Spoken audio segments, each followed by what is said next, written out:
Bapak Ibu, ada beberapa catatan yang coba sedikit aja merangkum bahwa saat ini kita pada arah sistem demokrasi, dan sistem demokrasi tentu penegakan hukum atau hukum lah yang menjadi satu penyanggahnya dan untuk diikuti.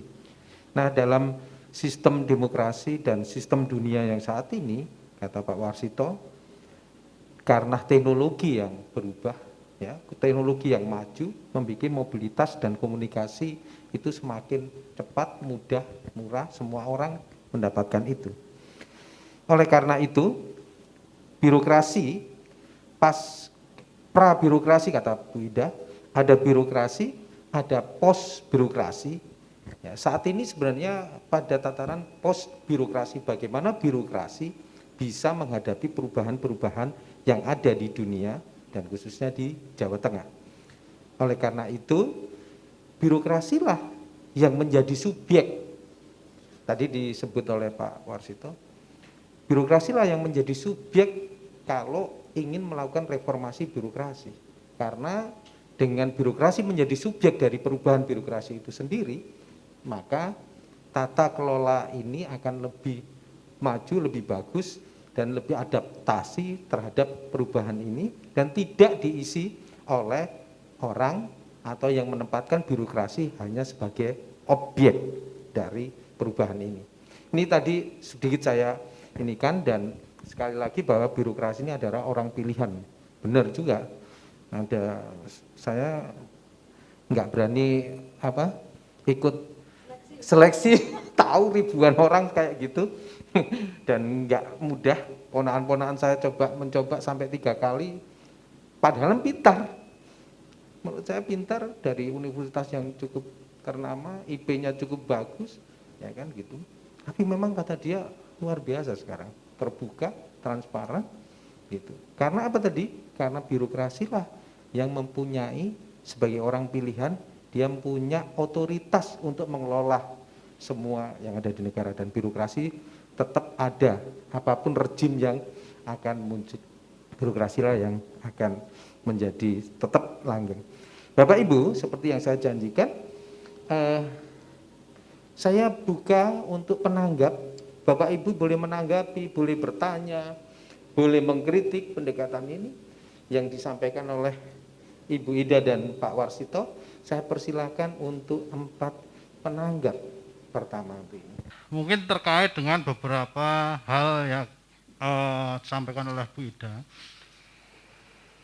di mana disampaikan bahwa dalam reformasi birokrasi ini nilai-nilai kebudayaan mungkin bisa dimasukkan dalam pelaksanaan reformasi birokrasi.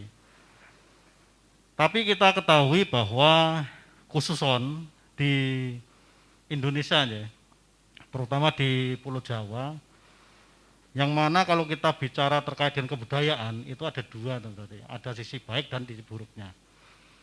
Dimana kalau kita lihat ke belakang sejarah politis sistem pemerintahan kita, mulai dari kerajaan sampai mungkin ya hampir sama mungkin sampai dengan sekarang, bahwa ternyata penguasa itu condongnya itu saling menjatuhkan antara satu penguasa dengan penguasa yang lain, yang berbeda visi, misi maupun mungkin berbeda kepentingan. Kalau kita masuk dalam korelasi reformasi birokrasi, tetapi dalam hal ini pola pikir, pola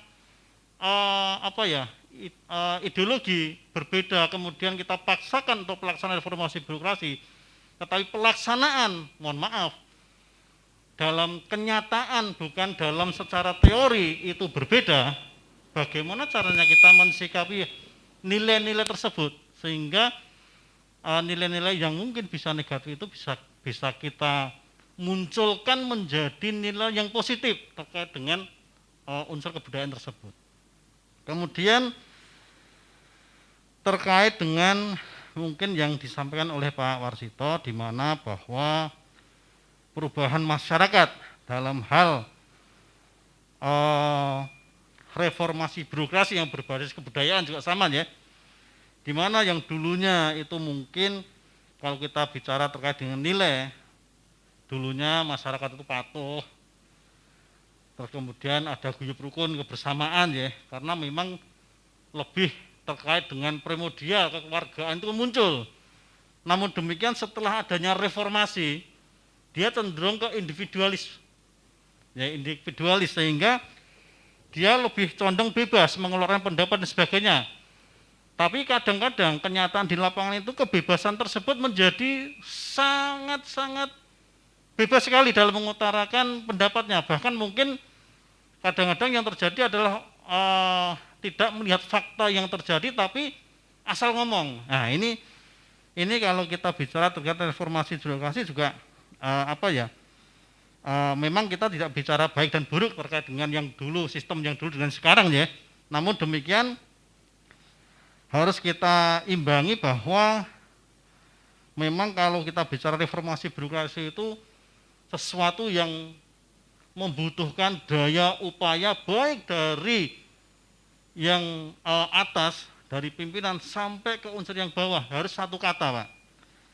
Kalau hanya terkait dengan kita sebagai ASN, di mana kalau tadi saya disampaikan bahwa ASN itu lebih stabil, kalau kami mengatakan bahwa sekarang itu ASN itu sudah sedikit bergeser arahnya.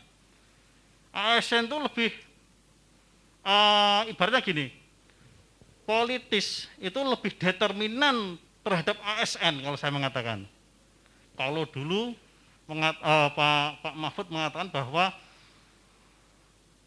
politis determinan terhadap hukum. Kalau sekarang malah condongnya politis itu determinan terhadap ASN. Karena apa? Penggerak utama politis itu ada di tangan ASN. Kita tidak menutup mata terkait dengan hal itu, Pak. ASN netral. Yakin netral karena ada undang-undang mengatur tersebut.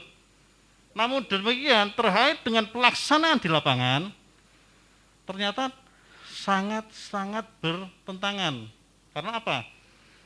Ya saya nggak tahu kenapa, tetapi yang pasti bahwa ASN, apakah ASN itu masih mempunyai hak pilih dan sebagainya atau tidak, saya belum tahu. Tapi ini menjadi kacamata terkait dengan keberhasilan dari reformasi birokrasi tersebut. Karena apa? Kalau reformasi birokrasi itu hanya condong kepada ASN sebagai penyetabil, padahal mungkin terkait dengan perpolitisannya itu nanti sedikit berbeda, itu nanti menjadi sesuatu yang gampang untuk dilaksanakan, Pak. Dia hanya berjalan di rata-rata air saja, di bawah, tapi di unsur pimpinan tidak. Nah ini kami mengharapkan mungkin dari hasil diskusi ini ya, itu mungkin bisa menjadi semacam pemikiran bersama bahwa reformasi birokrasi itu harus berjalan sejalan, seimbang dan bersama-sama. Ngaten Pak, mungkin Pak yang dapat kami sampaikan. Terima kasih, matur nuwun. Baik, terima kasih Pak Agus, responnya bahwasanya cukup luas ya, dan juga referensinya cukup banyak. Tadi saya mendengar Pak Agus mengutip teorinya Prof. Mahfud. Saya ini muridnya Prof. Mahfud. Saya selesai studi S3 itu promotornya beliau tentang politik hukum. Jadi di bukunya Prof. Mahfud itu beliau mengatakan bahwa kapan saatnya politik determinan terhadap hukum dan kapan saatnya hukum determinan terhadap politik. Jadi hukum, yang dimaksud hukum itu adalah pembentukan peraturan perundang-undangan. Pada proses pembentukan peraturan perundang-undangan itu politik yang mendominasi. Karena di dalam pembentukan peraturan perundang-undangan disitulah ada pertarungan kepentingan, pertarungan berbagai kepentingan. Ada kepentingan pemodal, ada kepentingan masyarakat sipil, ada kepentingan negara gitu ya. Ada kepentingan pasar, ada kepentingan ekonomi, ada kepentingan masyarakat sipil. Nah, ketika ya proses politik ini sudah sudah selesai, ya kan? Undang-undangnya sudah disahkan, peraturannya sudah diterbitkan, maka politik tidak boleh lagi dominan. Yang dominan seharusnya adalah hukum. Karena sistem di dalam bernegara kita sesuai dengan kesepakatan yang dalam konstitusi itu semua harus tunduk kepada hukum, bukan pada kehendak individu-individu atau kehendak orang. Jadi Ibu Bapak sekalian, saya salut Pak. Nah, ini pasti sudah baca bukunya Prof. Mahfud itu tentang politik hukum. Nah,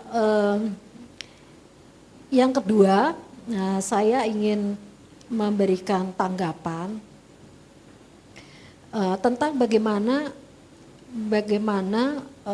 merespon situasi kekinian sebagai penyelenggara negara yang diberikan otoritas untuk membuat kebijakan, ya kan, dengan mengadopsi nilai-nilai lokal, kearifan lokal, nilai-nilai budaya.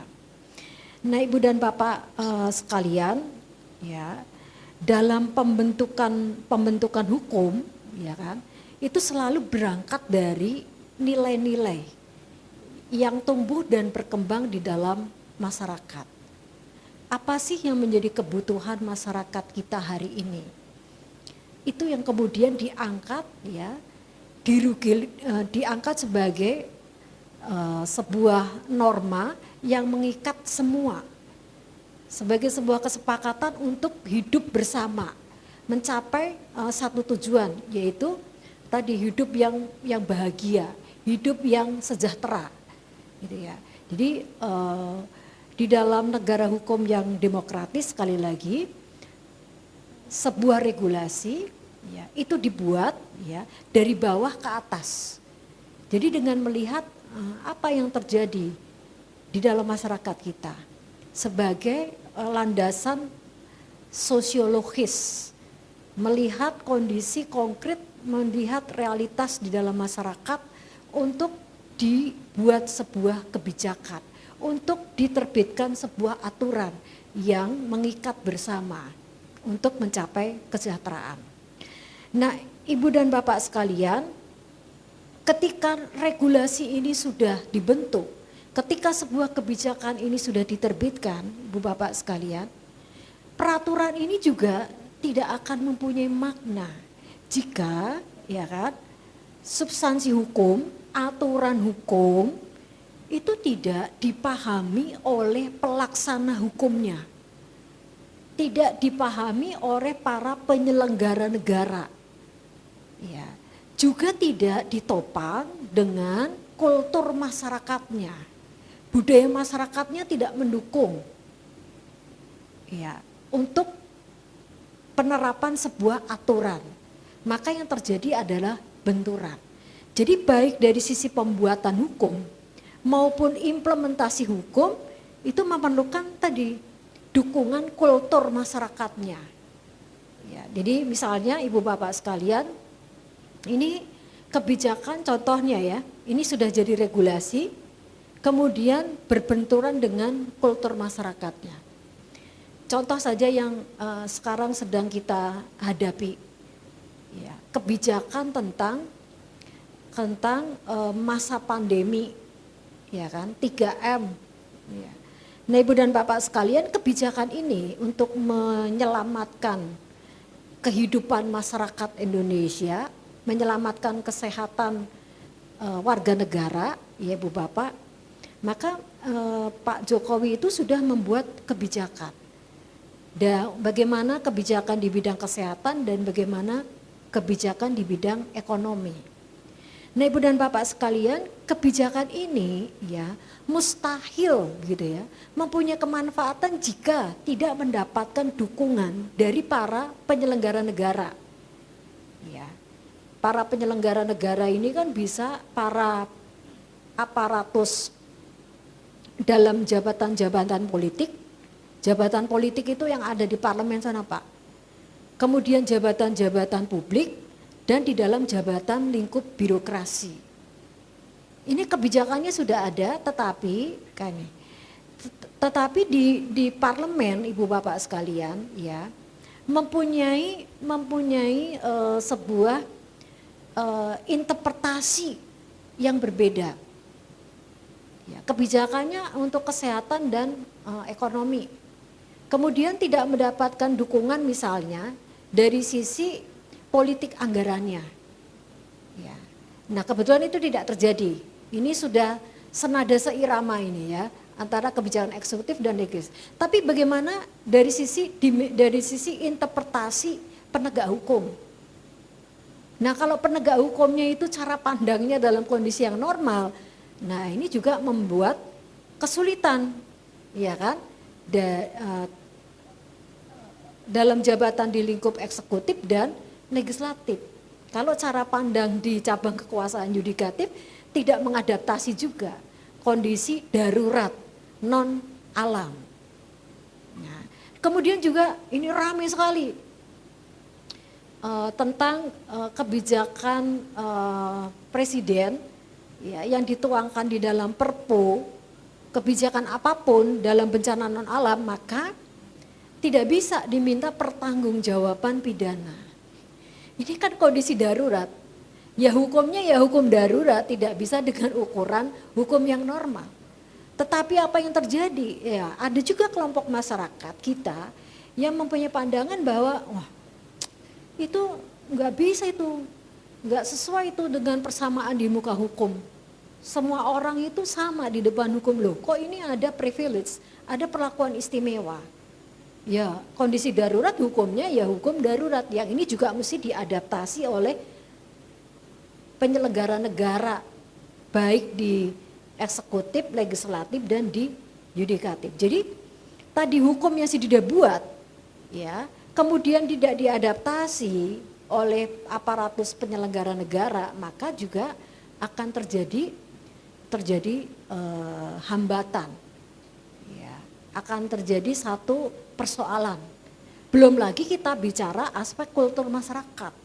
Masa pandemi 3M, masyarakat kita itu guyub rukun, sukanya ngeriung, sukanya berkerumun, ya kan?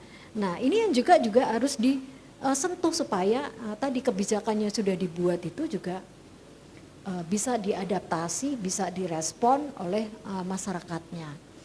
Jadi Ibu dan Bapak sekalian, kalau tadi pertanyaannya bagaimana sih sebetulnya melihat gitu ya kultur, nilai-nilai budaya masyarakat gitu ya dapat memberikan satu benefit ya, munculnya sebuah regulasi. Nah, Ibu dan Bapak sekalian, ya kita sudah punya banyak contoh gitu ya, bagaimana sebuah regulasi yang diterbitkan tanpa gitu ya memperhatikan nilai-nilai kebutuhan masyarakatnya, yang akan terjadi ya pasti resistensi, penolakan. Jadi itu Pak gambarannya jika dijelaskan menggunakan tadi teorinya Friedman kalau Bapak belajar hukum itu ya. Jadi melihat hukum itu bukan peraturan perundang-undangan, hukum sebagai sebuah sistem, di dalam sistem ada subsistem, ada substance, ada structure, kemudian ada culture. Nah, 3 subsistem ini harus saling menopang. Satu saja tidak bekerja maka hukum tidak bisa bekerja. Jadi itu Pak. Jadi baik dari sisi pembuatannya maupun dari sisi implementasinya. Saya rasa itu komentar saya. Terima kasih, langsung saja. Saya masih ingat persis tahun 2013 setelah Pak Gup pertama kali memimpin rapat TAPD setelah terpilih gubernur.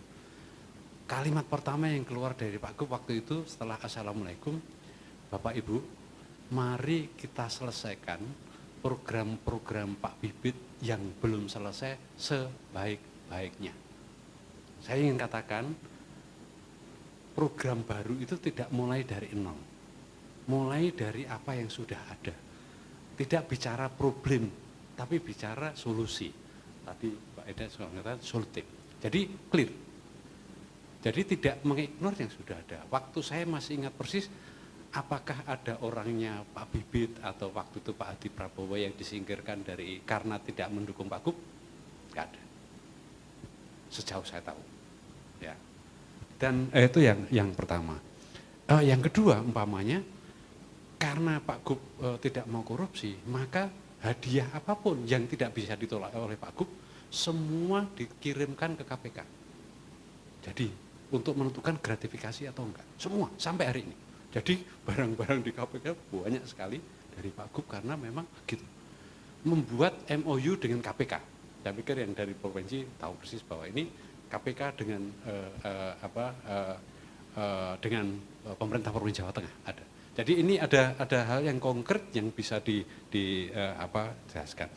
Yang kedua juga secara umum pilkada dalam sistem demokrasi itu adalah satu instrumennya masyarakat. Instrumennya rakyat untuk mendapatkan pemimpin daerah yang terbaik bagi rakyat itu sendiri. Esensinya di situ. Tapi apa yang terjadi? Pilkada adalah instrumennya calon untuk mendapatkan pemilih, sehingga transaksional. Pilihnya aku lah, janji-janji gombal segala macam, mansus semua untuk memilih. Ya. Tapi ini keluar dari kita tohnya sebetulnya. Nah, oleh karena itu mari pelan-pelan kita kembalikan ke kita. Enggak. Pilkada ini instrumennya masyarakat untuk mencari pemimpinnya, dalam ini bupati, wali kota atau gubernur yang terbaik bagi mereka sendiri. Masyarakatnya siapa? Macam-macam. Yang disitulah berembuklah, carilah yang terbaik di antara mereka.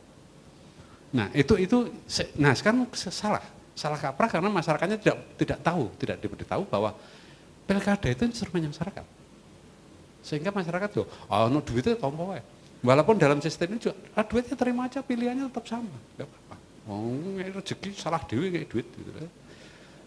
Jadi, tapi masyarakat kalau terdidik, jadi memilih apa sesuai. Nah, karena ini memilihnya tidak setelah dicalonkan baru dipilih, itu salah. Harusnya jauh 5 tahun sebelumnya. Begitu dilantik, kita sudah ngelus-elus jago yang berikutnya siapa. Apakah yang sudah incumbent atau yang lainnya dilus-elus. Disiapkan lama supaya nanti diketahui masyarakat. Tapi kalau penyiapannya gerabakan, ya nggak bisa. Nah sistem ini saya pikir diskusi dengan Mbak Eda panjang lebar saya, bagaimana membangun sistem pemilu yang baik. Tapi sistem pemilu itu ya nggak pernah ada baiknya karena di seluruh dunia sistem pemilu itu selalu ada titik lemahnya. Tapi intinya gitu, esensinya gitu. Yang kedua adalah di sini ada kalau Pak Gup basisnya setelah periode kedua ini basisnya membangun Jawa Tengah berbasis pada pembangunan ekonomi yang menyebar, inklusif dan berkualitas. Menyebar itu artinya tidak biar pertumbuhannya tidak hanya di daerah-daerah tertentu, baik spasial maupun wilayah. Terus kemudian inklusif itu melibatkan yang lemah dalam partisipasi dalam pembangunan.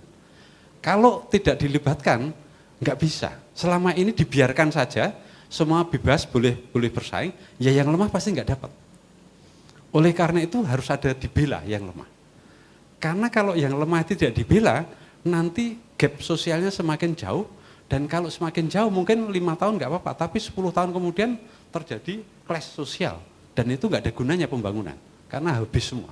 Seperti di Venezuela yang kaya begitu, tiba-tiba udah 20 tahun habis jadi negara paling miskin, karena clash. Ya, karena yang kecil itu tidak dibantu.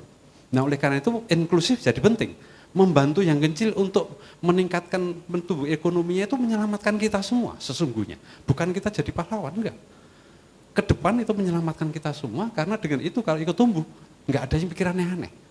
Tapi kalau yang di bawah masyarakat tidak ikut tumbuh, kono nonton mungkin emang anangel kono di gua panganan, ciloko wis mlebu neraka bareng-bareng lempar-lemparan batu selesai kita.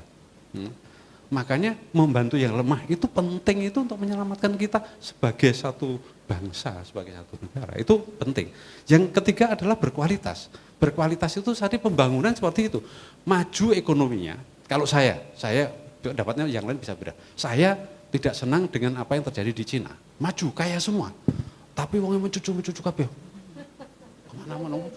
Enggak bahagia menurut saya. Mungkin kalau orang Cina begitu bahaya monggo. Tapi kalau orang Jawa saya nggak bisa bayangkan.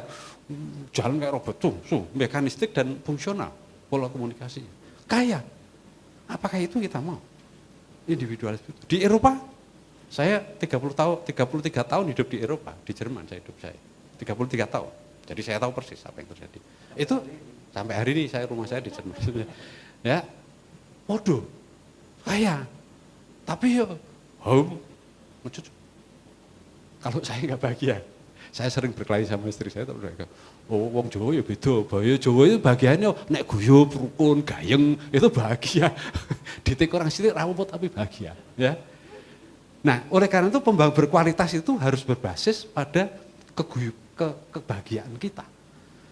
Kita tidak bisa bahagia seperti orang Jerman. Saya di 30 tahun kalau suruh seperti orang Jerman enggak bahagia saya, tetap orang Jawa saya. Tetap bahagia itu nek guyub rukun, seneng karo konggone, seneng tetap saya. Enggak duit itu enggak suka saya gitu. Itu orang Jawa. Jadi enggak bisa dibahagiakan dengan cara yang lain. Memang kaya, tapi bahagia. Makanya kuncinya di situ berkualitas itu adalah berkualitas itu kualitas hidup kita. Kita kaya, Pak Gub selalu bilang kaya harus, tapi jangan lupa bahagia. Itu penting. Nah, jadi kalau kaya nggak bahagia, karena kita wong Jawa, bahagianya menurut wong Jawa, bukan menurut wong Londo, bukan menurut wong Cina, bukan menurut wong Arab, bukan menurut siapapun. Nah, bahagia kita itu. Nah, itu yang berkualitas berikutnya adalah kalau pembangunan tidak membuat orang bahagia, ya nggak ada berkualitas pembangunannya. Tidak membuat orang yang ada di Jawa Tengah atau di Indonesia lebih, ya tidak berkualitas. Yang berkualitas berikutnya adalah lingkungan hidup. Kalau pembangunan merusak lingkungan hidup, ya ini tidak berkualitas pembangunannya. Oleh karena itu pembangunan harus berkualitas. Terus yang terakhir dari pertanyaan, merespon pertanyaan Mas Agus, bahwa netralitas birokrasi itu, ya artinya netralitas itu ya nggak ada. Berpihak kepada kepentingan publik yang terus-menerus dan berkelanjutan. Jadi netralnya itu netral berpihak kepada kepentingan publik. Nek iki ora ditulung, wong cilik-cilik enggak ditulung, enggak dilayani dengan baik, enggak diberi ruang untuk maju, nanti terjadi benturan. Oleh karena itu kepentingan birokrasi jaga pemimpinnya bisa ini eksekutif bisa ganti macam-macam, tapi ini dijaga stabil supaya tidak terjadi clash, supaya kesejahteraan terbangun. Itu kuncinya netralitas di situ. Walaupun netralitas pokoknya iki PDI atau bukan itu. Bukan netralitas itu. Netralitas itu berpihak kepada kepentingan publik supaya ini guyub, rukun, gayeng, dan maju bareng. Netralitasnya di situ. Jadi kalau ini diingatkan, kalau sistemnya dan jadi otoriter lagi, ya pasti nggak senang kita. Jadi netralitas artinya itu. Saya pikir itu. Terima kasih. Nama saya Fendi dari bagian organisasi Tata Laksana Kabupaten Temanggung. Sedikit saya mau matur Bapak Ibu narasumber terkait dengan reformasi birokrasi itu sebetulnya memang pencanangan 8 area dari pemerintah pusat itu saya pikir sudah sangat ideal. Sudah sangat ideal itu.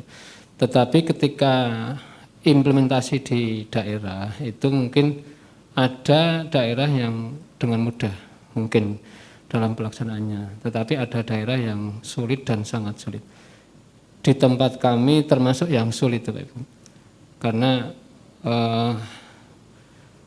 katakan terkait dengan perubahan di area yang pertama dengan manajemen perubahan, yaitu mindset dan kultur set saja kan itu sudah setengah mati dalam rangka untuk memberikan masukan ke pimpinan OPD dan sampai ke pimpinan daerah. Di kami yang kami rasakan setelah ikut dalam mengurusi reformasi birokrasi itu bahwa budaya aparatur yang dulu itu memang masih melekat, termasuk di pimpinan-pimpinan OPD. Artinya aparatur yang harus menjadi pelayan masyarakat itu belum benar-benar bisa dilakukan. Masih saja beliau-beliau itu masih menganggap bahwa dia itu harus dilayani apapun itu.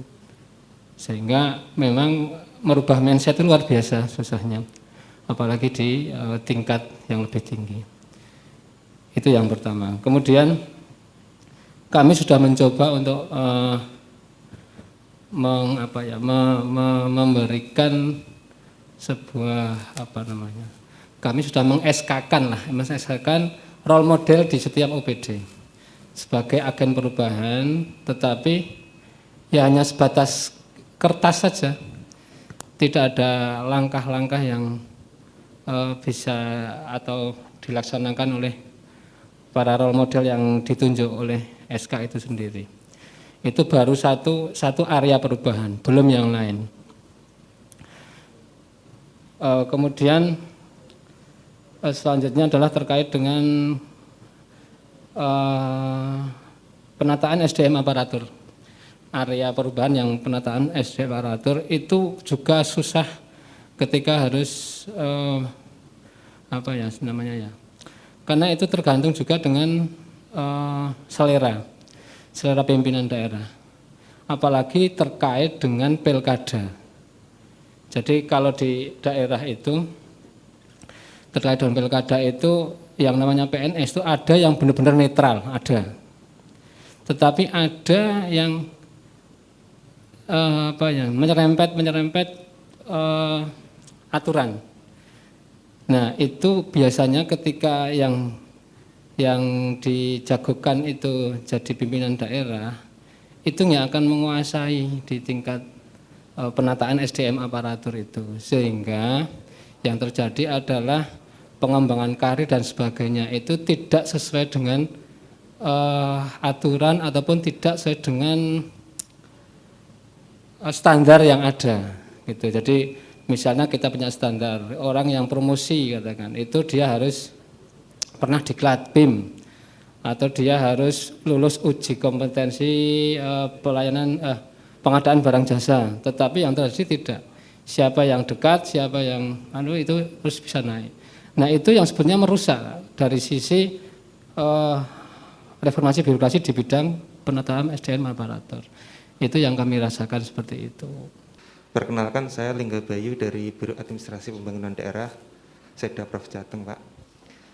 Barangkali saya terkait dengan beberapa ulasan yang menyampaikan bahwa sekarang ini kan kondisi pandemi ya. Jadi sisi positifnya adalah kita dipaksa sebenarnya untuk transformasi yang tadinya kita itu nggak melek teknologi, kita harus melek teknologi. Itu salah satu yang sisi positif dari pandemi itu sendiri. Misalnya tadi sempat dari Jakarta bisa telekonferensi, meskipun tidak jadi itu kan. Ada juga beberapa event yang sebelumnya dijalani itu dengan tanpa harus pergi kemana-mana, kita tetap bisa aktif seperti itu. Itu kalau istilahnya pakar-pakar menamakan kan disruption itu kan. Jadi semua bidang yang tadinya manual dipaksa untuk digital seperti itu. Bahkan ada ide untuk mata uang digital, e-rupiah misalnya seperti itu. Nah, poinnya adalah bahwa birokrat itu harus mau berubah dan dinamis seperti itu. Jadi tidak bisa kita yang cara yang lama akan dipakai menghadapi perubahan-perubahan dengan masalah yang baru. Jadi mungkin generasi baby boomers tidak agak kesulitan ketika ada di digital misalnya, tapi ya mau nggak mau seperti itu. Bahkan ke depan dengan masalah yang semakin bertambah, ya kita harus dengan bantuan teknologi harus mengatasinya seperti itu. Itu barangkali dari kami. Terima kasih Mas Yunus. Oh ya, tambahan sedikit Pak, di kami ada untuk dalam hal akuntabilitas kinerja misalnya, kita membuat aplikasi e-controlling kinerja dan e-controlling APBD. Di situ kita pantau per triwulan kinerja dari teman-teman OPD disandingkan antara target dan realisasinya. Kenapa kok misalnya kita kan juga itu salah satu implementasi dari aplikasi teknologi dalam menunjang pekerjaan seperti itu. Terima kasih. Memang karena kalau berbicara soal 8 area reformasi, memang 8 area ini hal yang makro sifatnya, makro dan normatif ya. Makro dan normatif ini umpamanya kita bicara soal mindset dan culture set. Tekstualnya kita tahu mindset itu apa, culture set apa, tapi konteksnya Saya nggak tahu Bapak Ibu yakin semua birokrasi tahu mindset dan culture set itu konteksnya ya, dalam ini sehari prakteknya seperti apa. Ini salah satu titik lemah, bahwa ada banyak istilah-istilah normatifnya, tekstualnya dipahami, tetapi kontekstualnya itu kita mempunyai kesulitan. Salah satu contoh lagi yang kita praktek di mana-mana di seluruh Indonesia dan kita secara terbuka, indeks Williamson. Indeks gini. Bapak Ibu tahu teksnya. Bisa ngukur, kecuali petugas yang ngukur. Gitu. Nggak tahu apa itu. Tapi dipakai di seluruh Indonesia, dipakai di banyak negara. Hanya untuk pemenuhan target-target normatif. Tapi tidak berbicara realitasnya kayak apa. Sehingga program-program reformasi birokrasi yang sifatnya makro dan simetris itu menjadi problem ketika harus diterjemahkan pada wilayah lokal. Problemnya di situ. Karena karakter dari polisi nasional itu adalah simetris. Oleh karena itu di sini kita mencoba kenapa pakai berbasis budaya supaya enggak simetris. Supaya simetris yang makro ini, simetris yang normatif ini kita turunkan ke Jawa Tengah sesuai dengan budaya kita, sesuai dengan internalisasi dalam masyarakat kita, idiom-idiomnya yang dalam masyarakat sehingga dikenali. Di Jawa Tengah pasti beda dengan di Papua. Bukan berarti kita lebih baik, tetapi berbeda pemahamannya. Bukan kita lebih maju, enggak ada urusannya. Tetapi sebagai nasional nggak bisa mengeluarkan polisi yang berbeda-beda, nggak mungkin. Omnibus Law nggak mungkin ngomong yang detail sekali, nggak bisa. Dia berbicara makro, sementara yang mengontari mikro semua dari perspektifnya. Akhirnya nggak ketemu, banyak nggak ketemu karena itu dua hal yang berbeda. Nah, ini perlu dijembatani diskusi-diskusi semacam ini sehingga bisa menurunkan. Kalau saya nak dilayani, ngapain kudu dilayani? Aku dilayani dong, siapapun manusianya. Jujur aja. Tetapi kalau saya dikondisikan, Pak, kalau kamu tangannya dicium rakyat, waduh rasanya gitu. Kalau itu duit tapi dipelirik rakyat, dia penak dicium rakyat tuh. Ini ya. Ini kondisi-kondisi yang kita kadang-kadang tidak tahu. Ya, kondisi-kondisi yang sangat subjektif sekali. Karena subjektivitas itu bisa ada samanya. Jadi kita kalau ada merasa sesuatu itu berbeda. Benefitnya kalau kita dapat duit banyak, tapi dibeli ikan rakyat, boros mangani duit negara, mangan gitu-gitu. Karo dicium rakyat, wah Pak terima kasih ya jalan saya sudah bagus gitu, rasanya beda kan. Siapapun orangnya kalau begitu beda. Tidak dipeliri sekali kecuali wis ndablek tenan. Itu mesti rasa berubah. Kalau itu udah enggak kita bicara, tapi secara umum kalau itu disentuh pada aspek-aspek itunya, saya pikir akan berubah. Jadi perlu penerjemahan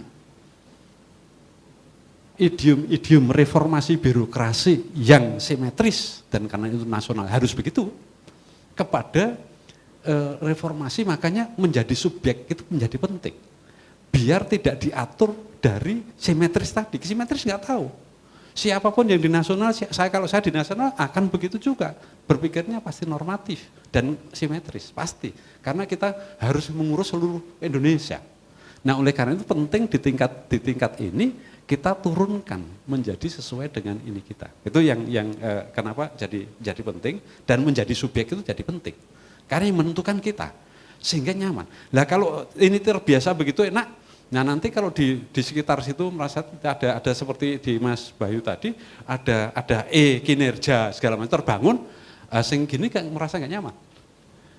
Tapi kalau 100 orang satu yang nggak nyaman, ya ditinggal aja yang satu. mesti ciloko. Nggak mungkin bisa 101 nyaman semua, nggak mungkin. Dalam masyarakat kita nggak pernah kita 100% bisa suka sama satu policy, sama satu kebijakan, nggak ada. Pasti ada 1, ada 2, ada 3 yang tapi selama masih 1, 2, 3 dari 100, oke. Jadi jangan sampai yang 1, 2, 3 itu mengganggu, bukan berarti kita meniadakan, mengignore enggak.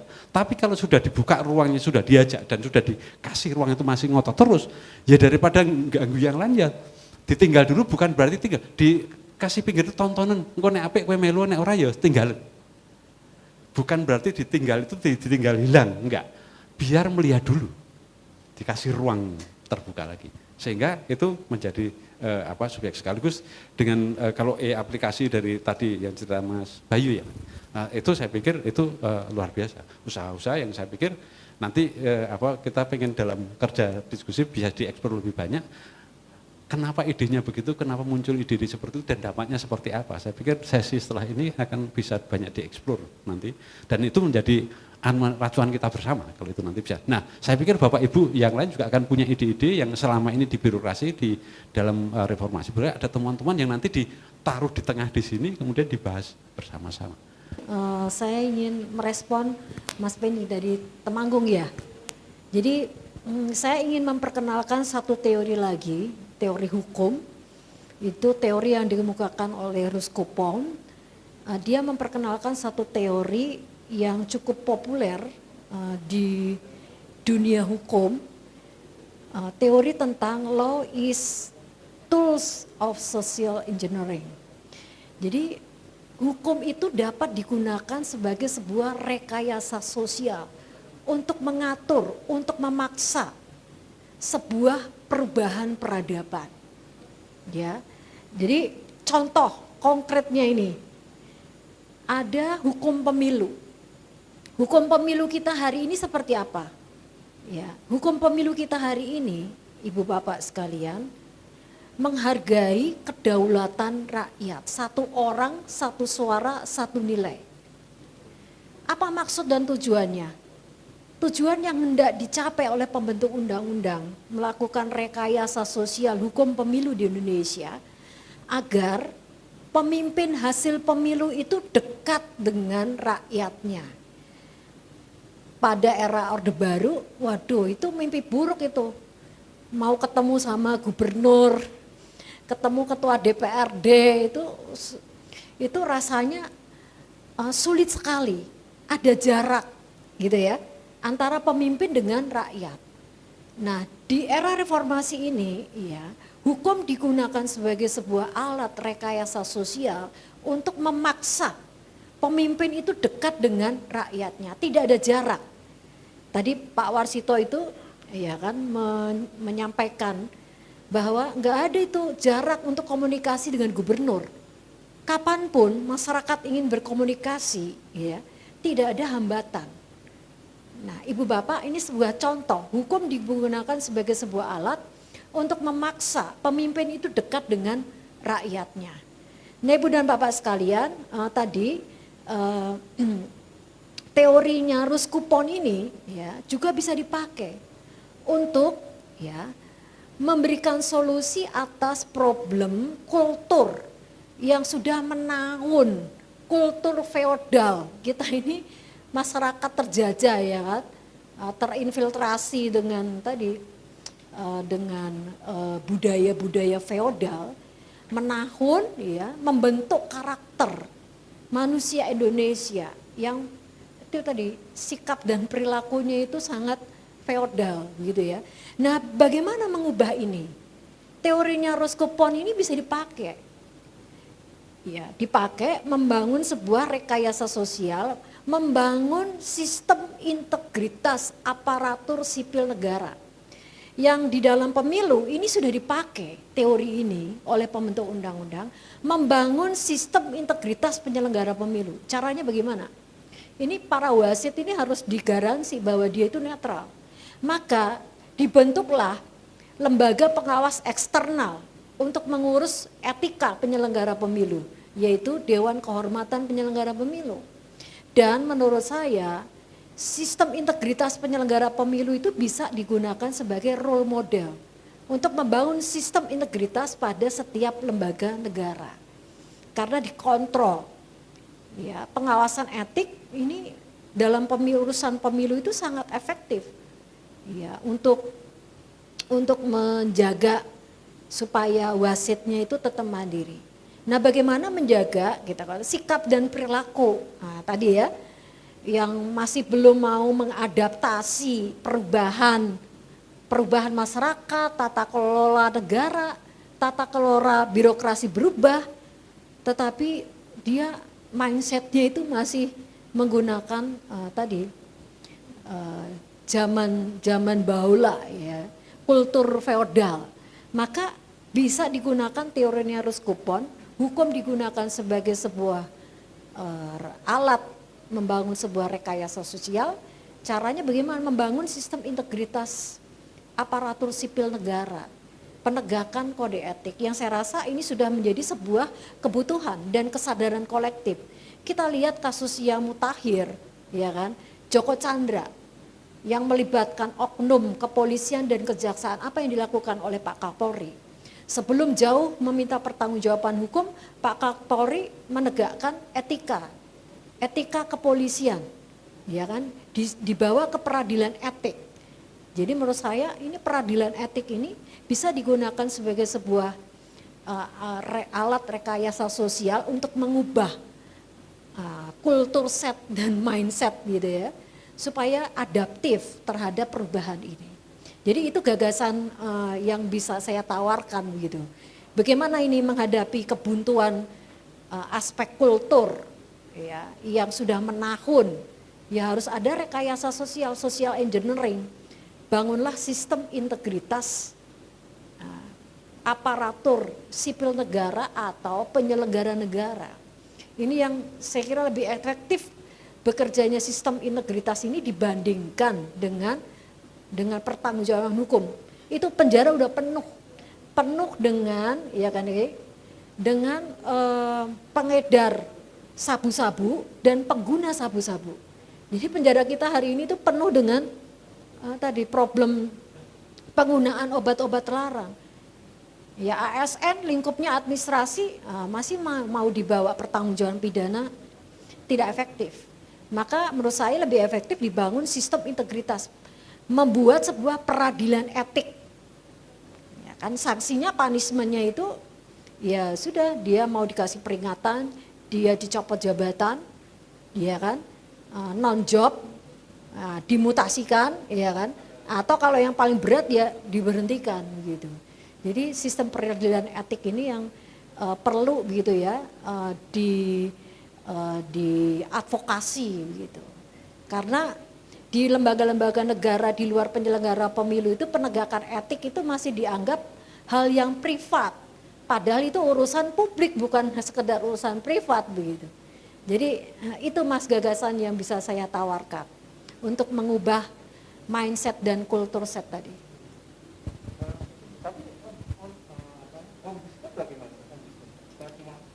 Nah, ombudsman itu kan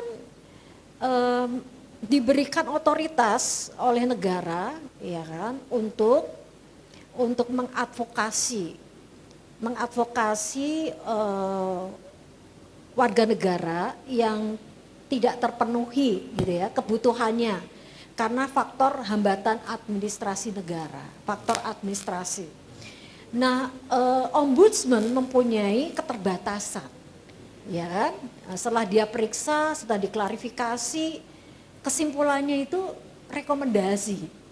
Jadi tidak mempunyai daya paksa gitu ya. Ya dilaksanakan syukur enggak ya, dia enggak bisa berbuat banyak gitu ya untuk memaksa sebuah lembaga negara untuk patuh pada rekomendasinya. Jadi ombudsman masih punya keterbatasan. Jadi menurut saya perlu dibangun sebuah rekayasa sosial, social engineering, membangun sistem integritas, melahirkan sebuah peradilan etika yang terbuka, bukan yang tertutup. Ya, lembaga-lembaga negara kita ini sistem peradilan etiknya itu tertutup, tidak transparan. Ya, KPK sekalipun itu sistem peradilan etiknya masih tertutup, hanya pembacaan putusannya yang terbuka.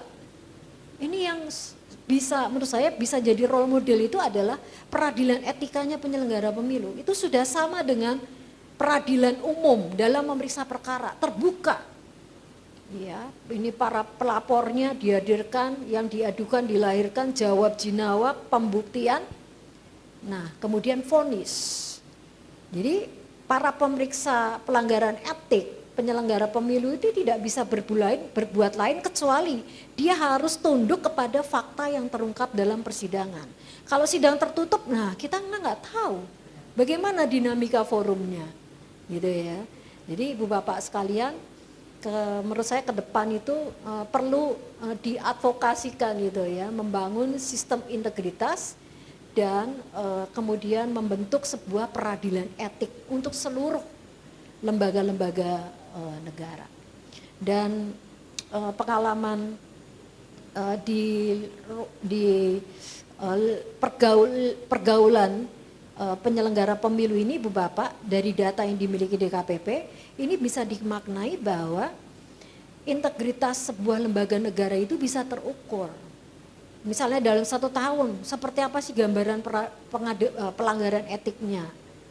Ternyata lebih banyak yang rehabilitasi daripada yang disanksi berdasarkan sistem peradilan yang terbuka tadi. Maka Indonesia hari ini punya modal sosial, punya kelembagaan penyelenggara pemilu yang terjaga kemandiriannya gitu. Jadi untuk menumbuhkan juga trust publik kepada lembaga-lembaga negara. Jadi selain mengubah kultur juga mempunyai manfaat besar itu untuk menjaga kredibilitas kehormatan lembaga-lembaga negara dari perilaku individu-individu yang berpotensi untuk mereduksi dan merusak sistem tadi. Jadi, gitu Pak. Ya. Terima kasih, kita beri aplaus untuk Mbak Ida. Bapak Ibu, tadi dari Pak Warsito tadi menekankan bahwa semua hal yang berkaitan dengan reformasi birokrasi, sekali lagi birokrasi menjadi subjek dari perubahan itu sendiri. Satu, terus kedua, semua hal yang diturunkan dari nasional itu sifatnya adalah umum dan normatif. Oleh karena itu ada kepentingan birokrasi yang ada di daerah untuk melakukan upaya membumikan itu dan sesuai dengan culture yang ada di masing-masing daerah. Berikutnya kalau Bu Ida tadi menanggapi dari Temanggung, ya kalau di lembaga lain ada dewan etiknya, mungkin perlu didorong atau dewan etik untuk pejabat birokrasi misalkan, atau birokrasi itu sendiri secara keseluruhan. Nah ini lontaran-lontaran ide, saya yakin pasti banyak pertanyaan, banyak gagasan apa yang muncul.